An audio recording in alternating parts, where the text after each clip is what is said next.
বক্তব্যের শুরুতেই আমাদের বিএনপির প্রতিষ্ঠাতা চেয়ারম্যান, স্বাধীনতার মহান ঘোষক, বাংলাদেশের সফল এবং প্রথম রাষ্ট্রপতি, রণাঙ্গনের বীর মুক্তিযোদ্ধা, সেক্টর কমান্ডার, বীর উত্তম খেতাবপ্রাপ্ত শহীদ রাষ্ট্রপতি জিয়াউর রহমানের প্রতি গভীর শ্রদ্ধা জানাই। আমি শ্রদ্ধা জানাই, কৃতজ্ঞতা জানাই যিনি 82 থেকে 90 স্বৈরাচার বিরোধী আন্দোলনের নেতৃত্ব দিয়েছেন, স্বৈরাচার এরশাদের পতন ঘটিয়েছেন। আমাদের বিএনপির চেয়ারপারসন, 3 বারের প্রধানমন্ত্রী দেশনেত্রী বেগম খালেদা জিয়ার প্রতি কৃতজ্ঞতা জানাই এবং গভীর শ্রদ্ধা জানাই। আল্লাহ রাব্বুল আলামিনের কাছে আবেদন রাখতে চাই, আমাদের প্রিয় নেত্রীকে যেন আল্লাহ দীর্ঘায়ু, আমাদের নেত্রীকে যেন হায়াতে তৈবা দান করেন এবং দীর্ঘায়ু কামনা করছি। আমি শ্রদ্ধা জানাই, কৃতজ্ঞতা জানাই আমাদের প্রিয় নেত্রীর অনুপস্থিতিতে যে আমাদের ভারপ্রাপ্ত চেয়ারম্যান, আমাদের রাষ্ট্রনায়ক, আমাদের চোখের মণি, আমাদের ভবিষ্যৎ, আমাদের আশা আকাঙ্ক্ষা, আমাদের ভারপ্রাপ্ত চেয়ারম্যান জনাব তারেক রহমানের প্রতি আমি কৃতজ্ঞতা জানাই।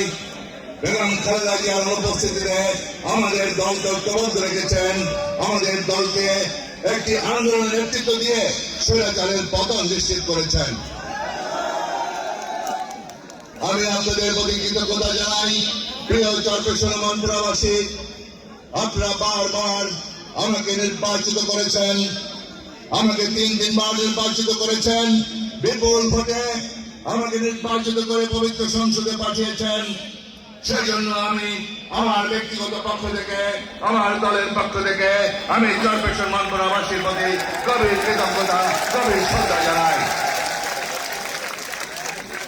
এরপরেও আমার পার্টির চেয়ারপারসন এবং আমাদের ভারপ্রাপ্ত চেয়ারম্যান জনাব তারেক রহমান আমাকে আবারও 3 বার আমাকে মনোনয়ন দিয়ে আপনাদের কাছে পাঠিয়েছিলেন, কিন্তু দুর্ভাগ্যবশত আওয়ামী লীগ ফ্যাসিবাদ, এই আওয়ামী লীগ ফ্যাসিস্ট স্বৈরাচারের কালো খাবার কারণে আমাদের ভোট চুরি করেছে এবং রাতের ভোট দিনের ভোট রাতে সম্পন্ন করেছে, আমি ভোট করেছে এবং বিভিন্নভাবে একতরফা নির্বাচনের মধ্য দিয়ে, তারা ষড়যন্ত্র নির্বাচনের মধ্য দিয়ে আমাদেরকে পরাজিত করেছে। আপনারা জানেন, আমার নেতা কর্মীদেরকে মিথ্যা মামলা দিয়ে, গায়েবী মামলা দিয়ে আমাদেরকে নির্বাচন থেকে বিরত রেখেছে, আমাদের বাধাগ্রস্ত করেছে, আমার বাড়িতে 17 বার হামলা করেছে, ভাঙচুর করেছে, গুলি চালিয়েছে, বোমাবাজি করেছে। আমার নেতা কর্মীদেরকে কেন্দ্রে যাইতে দেয় নাই, আমাদেরকে ভোট করতে দেয় নাই, আমরা ক্যাম্পেইন করতে পারি নাই, একটা পোস্টার লাগাইতে পারি নাই। আজকে 35টা বছর আপনাদের সাথে রাজনীতি করছি, আজকে 35টা বছর আপনাদের সুখে দুঃখে পাশে ছিলাম, যেমনি ভাবে উন্নয়নে ছিলাম। এই চরপেশন মনপুরা সবথেকে অবহেলিত অঞ্চল ছিল, পাকা রাস্তা ছিল না, কাঁচা রাস্তাকে পাকা রাস্তায় রূপান্তরিত করেছিলাম। চরপেশন থেকে বেতুয়া রাস্তা, চরপেশন থেকে মহাসড়ক, শশীভূষণ মহাদক্ষিণাইচা, মাইনকার রাস্তা পাকা রাস্তা করেছিলাম প্রথমে এমপি হওয়ার আগেই। তারপরে আমার নেত্রী বেগম খালেদা জিয়া প্রধানমন্ত্রী হওয়ার পরে আমি অনেক বেশি কাজ করার সুযোগ পেয়েছিলাম। চরপেশন থেকে ঘোষারহাট ভায়াগুলারহাট রাস্তা করেছি, চরপেশন থেকে কেরামতগঞ্জ রাস্তা করেছি, চরপেশন টু হাজারীগঞ্জের রাস্তা করেছে, চরপেশন টু জনতা বাজার থেকে ভুয়ারহাটের রাস্তা, আপনার শশীভূষণ থেকে আঞ্জুরহাট হয়ে বাবুরহাটের রাস্তা করেছে, মডেলা থেকে ওসমানগঞ্জ হয়ে শশীভূষণের রাস্তা নির্মাণ করেছে। প্রত্যেকটা ইউনিয়ন পরিষদের সাথে, ইউনিয়নের সাথে কানেক্টিং রোড আমরা সংযুক্ত করেছি আল্লাহর অসীম রহমতে। চরপেশন উপজেলার এই পৌরসভায় জেনারেটরের মাধ্যমে আপনারা বিদ্যুৎ পেয়েছিলেন, এই সপ্তাহ বিদ্যুৎ দিয়েছিলাম, পল্লী বিদ্যুতের ব্যবস্থা করেছিলাম। সারা চরপেশন উপজেলা আজকে বিদ্যুতের সালা। জলপিছনে একটি মাত্র শিক্ষা প্রতিষ্ঠান ছিল, জলপিছনে আজকে কতগুলো শিক্ষা প্রতিষ্ঠান।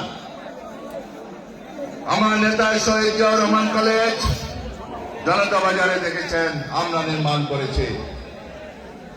দুলারায় আদর্শ কলেজ পশ্চিমাঞ্চলের জন্য দুলারায় আদর্শ কলেজ নির্মাণ করেছে।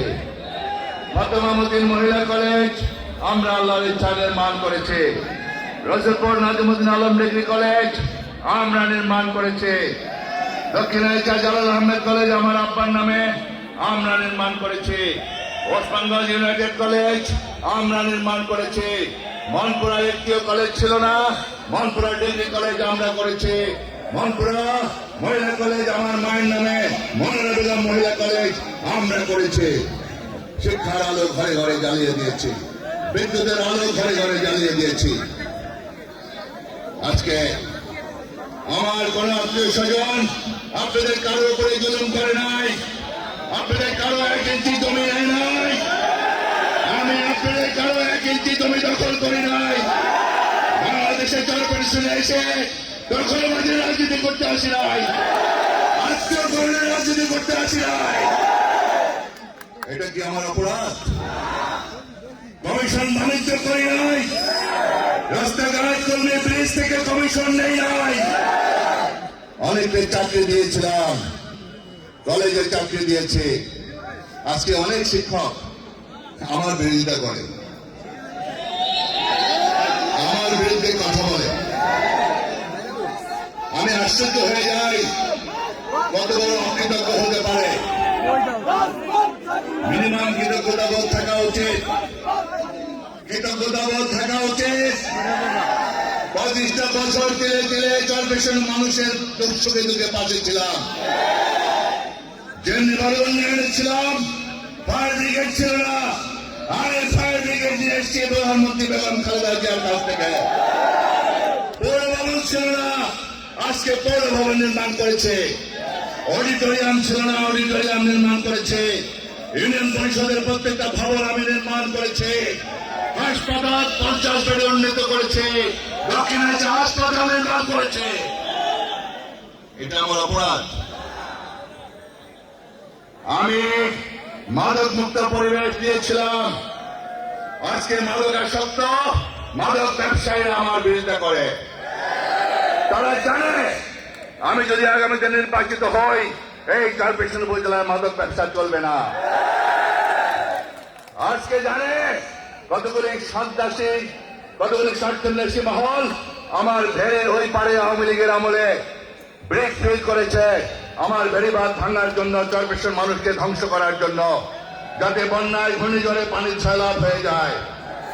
ভেড়ির ওই পারে, ভেড়ির বাইরে কখনো ব্রেক ফেল হতে পারে না। আওয়ামী লীগের আমলে আইন ছিল না, তারা আইন মানে নাই, তারা ব্রেক ফেল নির্মাণ করেছে। ওই আওয়ামী লীগের সাথে আজকে যোগসূত্র হয়ে কতগুলি দালাল একসাথে হয়ে ব্রেক ফেল নির্মাণ করছে।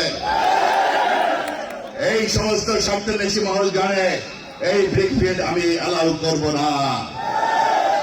আমি কর্পোরেশন শহর রক্ষাবাদ, কর্পোরেশনবাসীকে রক্ষা করার জন্য শহর রক্ষাবাদ নির্মাণ করেছিলাম, 1 থেকে 5 করিয়েছিলাম। বেড়ির বাইরে ব্রেক ফেল যারা করেছে অবিলম্বে ব্রেক ফেলের কার্যক্রম বন্ধ করুন। কর্পোরেশনবাসীকে রক্ষা করতে হবে।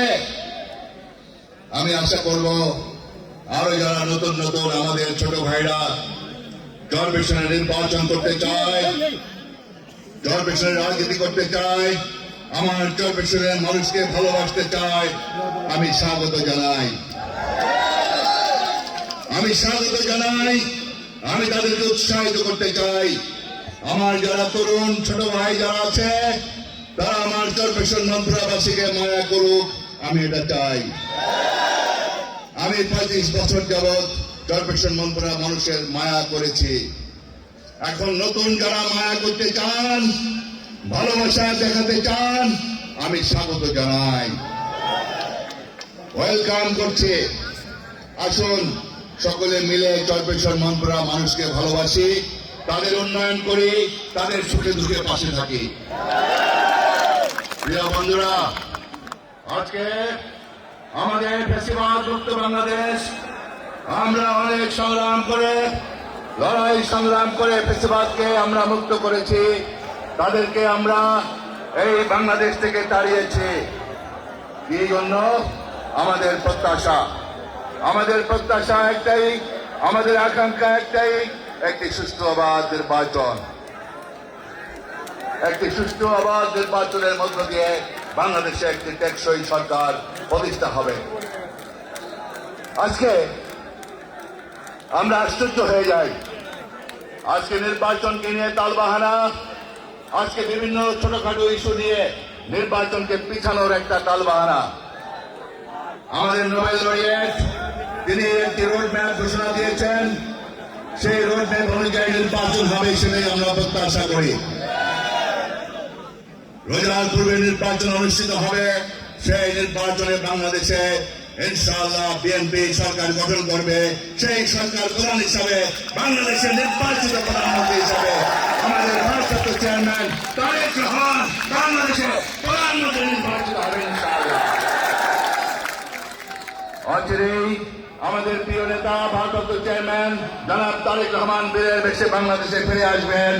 আমরা ইনশাআল্লাহ লক্ষ কোটি জনতা তাকে আমরা বরণ করে নেব ইনশাআল্লাহ।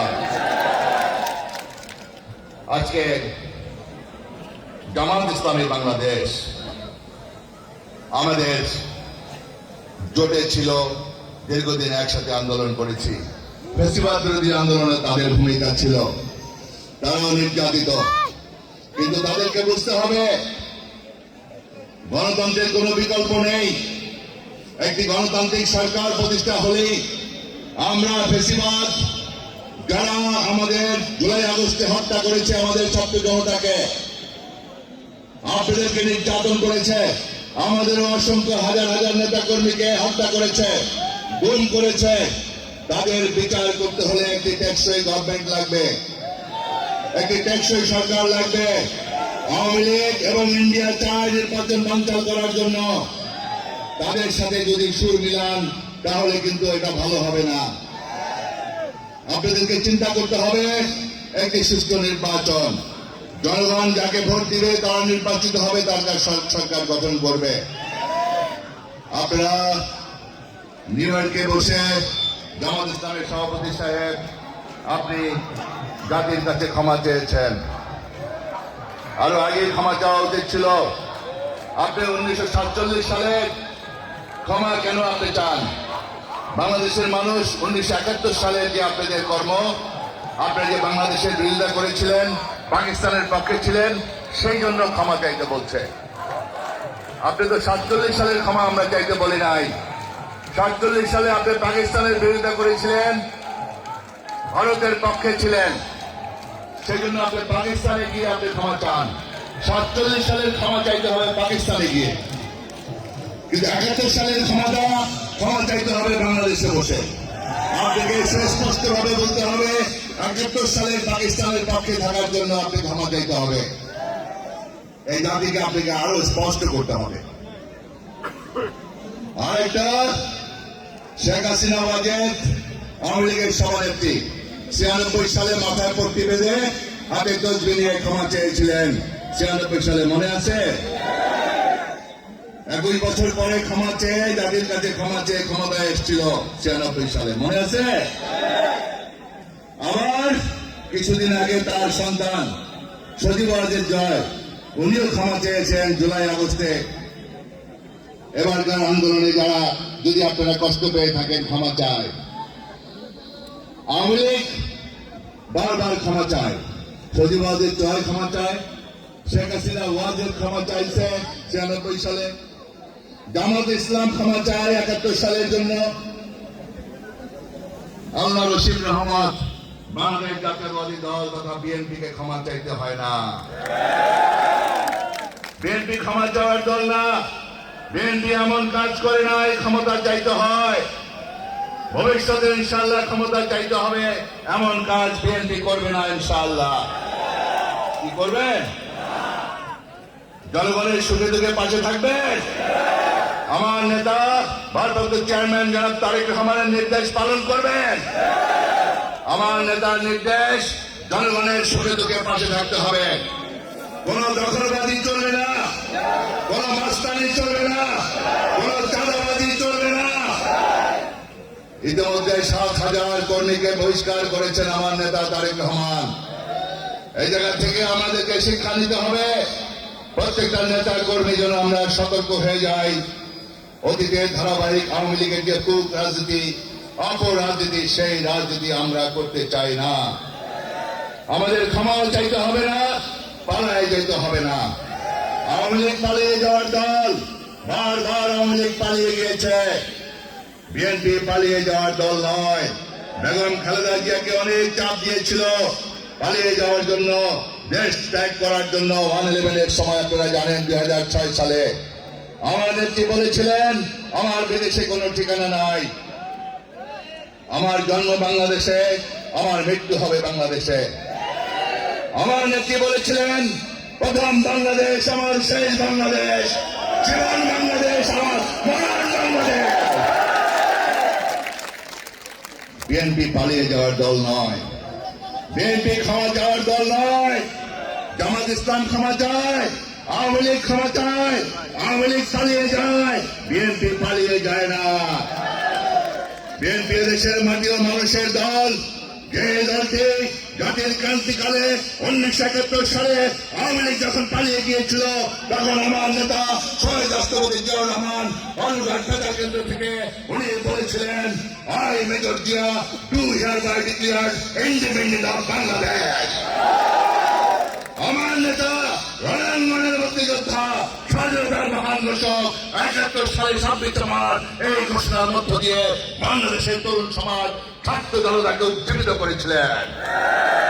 আমার নেতা স্বাধীনতার যুদ্ধে প্রত্যক্ষভাবে সংগ্রামে নেতৃত্ব দিয়েছিলেন। আমরা সেই গর্বিত দল, বাংলাদেশ জাতীয়তাবাদী দল। আমি গর্ববোধ করি শহীদ জিয়ার সৈনিক হিসাবে, আমি বিএনপির একজন কর্মী হিসাবে আমি গর্ববোধ করি। I feel proud. এটা আমাদের গর্ব। আমি আরো গর্ববোধ করি 22 থেকে 90 যখন স্বৈরাচারের বিচারপতি আমাদের জাস্টিস হাফতারকে ক্ষমতাচ্যুত করেছিল, সামরিক জনতা ইসলাম ক্ষমতাসীন হয়েছিল। 22 থেকে 90 অপসীম সংগ্রামের মধ্য দিয়ে আমাদের প্রিয় নেত্রী বিএনপির চেয়ারপারসন, কেন্দ্রের প্রধানমন্ত্রী রাষ্ট্রপতি বেগম খালেদা জিয়া তার নেতৃত্বে একটি সফল গণঅভ্যুত্থানের মধ্য দিয়ে স্বৈরাচারের পতন, এরশাদের পতন নিশ্চিত হয়েছিল। আমরা গর্ববোধ করি, আমরা খালেদা জিয়ার কর্মী, আমরা খালেদা জিয়ার সৈনিক। আমাদের গর্ব, আমাদের অহংকার। এই অহংকার আওয়ামী লীগ করতে পারবে না, কোন রাজনৈতিক দল করতে পারবে না। বেগম খালেদা জিয়ার জনপ্রিয়তায় সম্মানিত হয়ে শেখ হাসিনা ওয়াজেদ, তিনি আপনারা জানেন তাকে কারাগারে নিক্ষেপ করা হয়েছিল। কেন? অপরাধ, খালেদা জিয়া 1 টাকাও তসরুপ করে নাই।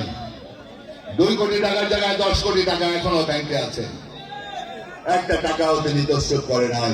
বিনা কারণে শুধুমাত্র উদ্দেশ্য প্রণোদিত হয়ে তার জনপ্রিয়তা ঈর্ষান্বিত হয়ে তাকে কারাগারে নিক্ষেপ করা হয়েছে, মিথ্যা সাজা দেওয়া হয়েছে। তার অনুপস্থিতিতে আল্লাহ রসিম রহমত তার জ্যেষ্ঠ সন্তান বেঁচে আছে, বাংলাদেশে আসতে দেয় নাই।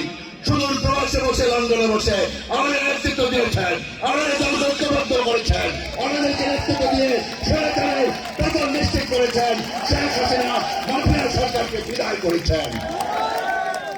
এটা আমাদের গর্ব, আমাদের অহংকার, আমরা গর্ববোধ করতে পারি। সুতরাং বাংলাদেশ জাতীয়তাবাদী দল ইনশাআল্লাহ এই বাংলাদেশের মাটি ও মানুষের দল, এদেশে যারা উন্নয়ন করেছে, সংগ্রামে নেতৃত্ব দিয়েছে, স্বাধীনতা যুদ্ধের নেতৃত্ব দিয়েছেন এবং স্বৈরাচার বিরোধী নেতৃত্ব দিয়েছেন, এরশাদের পতন ঘটিয়েছেন, শেখ হাসিনা মাফিয়া সরকারকে বিদায় করেছেন এবং সবচাইতে স্যাক্রিফাইস, সবচাইতে আমাদের নির্যাতনের শিকার বিএনপি। এই 17টি বছর, 17টি বছর আমাদের জিয়া পরিবারকে নির্যাতন করেছে, সবচেয়ে জিয়া পরিবার নির্যাতিত। বেগম খালেদা জিয়া, তার সন্তান আরাফাত রহমান কোকো, আপনারা জানেন তাদেরকে আমরা হারিয়েছি অকালে। আমার নেতা তারেক রহমানকে আসতে দেয় নাই, বেগম খালেদা জিয়াকে মিথ্যা সাজা দিয়ে কারাগারে রাখা হয়েছে। আমাদের হাজার হাজার নেতা কর্মীকে গুম করেছে, আমার বন্ধু ইলিয়াস আলীকে গুম করেছে।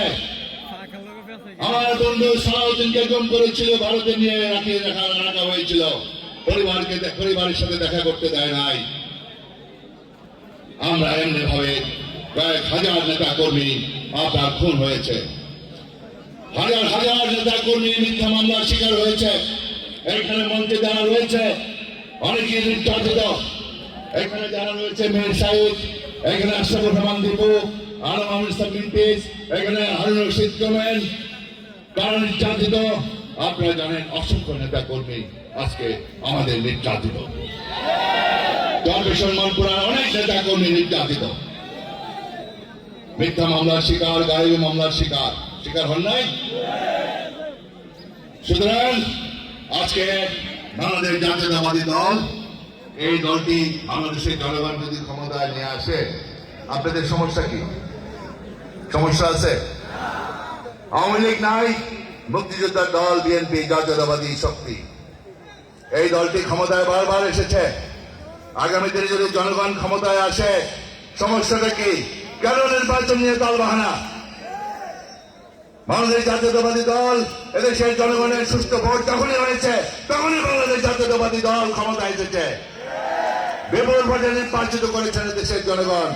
জনগণের উপরে আস্থা রাখুন, সুষ্ঠু ভোট দিন।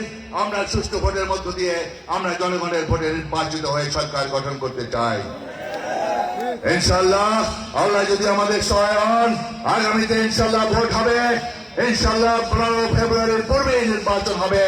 এই নির্বাচন আওয়ামী লীগ বানচাল করার অপচেষ্টায় লিপ্ত রয়েছে। সতর্ক থাকতে হবে। তারা বিভিন্ন সময় ঝটিকা মিছিল করে, সৎ সাহস নাই মিছিল করার। ঝটিকা মিছিল করে তারা বিভিন্ন ভাবে বিভিন্ন জায়গায় আগুন লাগাতে চায়। আমাদেরকে সাবধান থাকতে হবে, আমাদেরকে সতর্ক থাকতে হবে। আমরা যারা ফেসিবাদ বিরোধী রয়েছি, যারা ফেসিবাদ বিরোধী আন্দোলন করে একসাথে আন্দোলন করেছে, আমরা সবাই একত্রিত হয়ে বিএনপি, জামাত, এনসিপি সবাই মিলে আমরা পতিত সরকার, মাফিয়া সরকারকে উৎখাত করেছি। আমাদের সকলকে ঐক্যবদ্ধভাবে এই নির্বাচনকে সুন্দরভাবে সুষ্ঠুভাবে যাতে হয়, এই অন্তর্বর্তীকালীন সরকারকে সহায়তা করে একটি সুষ্ঠু নির্বাচনের মধ্য দিয়ে একটি সরকার, গণতান্ত্রিক সরকার প্রতিষ্ঠিত হবে, যার মধ্য দিয়ে দেশে দেশে বিদেশি বিনিয়োগ সৃষ্টি হবে। তারা হলে বিনিয়োগ হবে না, অর্থনৈতিক সমৃদ্ধি আসবে না। এই জন্য নির্বাচন হওয়া খুবই জরুরি। যে কথাটা বারবার বলার আমরা চেষ্টা করেছি, নির্বাচন হওয়াটা খুব জরুরি।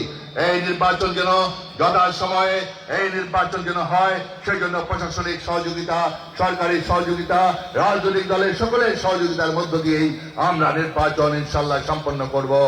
কিন্তু বানচাল করতে চাইবে প্রতিবেশী রাষ্ট্র আর আওয়ামী লীগ, এই দুইটা মিলে আমাদের নির্বাচনকে বানচাল করার অপচেষ্টা লিপ্ত হয়েছে। তাদের সাথে যাতে আমাদের ফেসিবাদ বিরোধী শক্তি কেউ যেন তাদের সাথে সুর না মিলায়, আমরা সেই আবেদন রাখবো। সেই আবেদন রেখে আপনাদের সকলকে আবারও গভীর ধন্যবাদ, কৃতজ্ঞতা জানাচ্ছি। আজকে আমাদের সমাবেশ সফল করার জন্য আপনাদের সকলের প্রতি শ্রদ্ধা, কৃতজ্ঞতা জানিয়ে আপনারা আমার মা বোনদের কাছে আমার সালাম পৌঁছায় দিবেন। ইনশাআল্লাহ ইনশাআল্লাহ ধানের শেষ দিয়ে ইনশাআল্লাহ আমারও আপনাদের মাঝে ইনশাআল্লাহ আপনাদের মাঝে আমি আসবো। ইনশাআল্লাহ আপনারা আমার মা বোনদের কাছে আমার সালাম দিবেন। আরেকটি কথা বলতে চাই, বক্তব্য শেষ হওয়ার আগে ইউনিয়নে গণসংযোগের কর্মী উনি আমাকে সাংগঠনিক সম্পাদকের মাধ্যমে খবর দিয়েছেন আগামীকাল 4টার সময় গুলশান অফিসে উপস্থিত থাকতে হবে। আমি আপাতত গণসংযোগের কাজ কালকে থেকে যে কর্মসূচি, এই কর্মসূচিগুলো আপাতত স্থগিত। আমি কালকে বিকালে আমার নেতার সাথে সাক্ষাৎ করব। ইনশাল্লাহ আপনাদের দীর্ঘজীবী কামনা করছি, আপনাদের সুন্দর জীবন কামনা করছি, আপনাদের সাফল্য জীবন কামনা করে আমরাও আজকের এই সমাবেশ সফল করার জন্য আন্তরিক ধন্যবাদ জানিয়ে আমি শেষ করছি। নেত্রী আছে।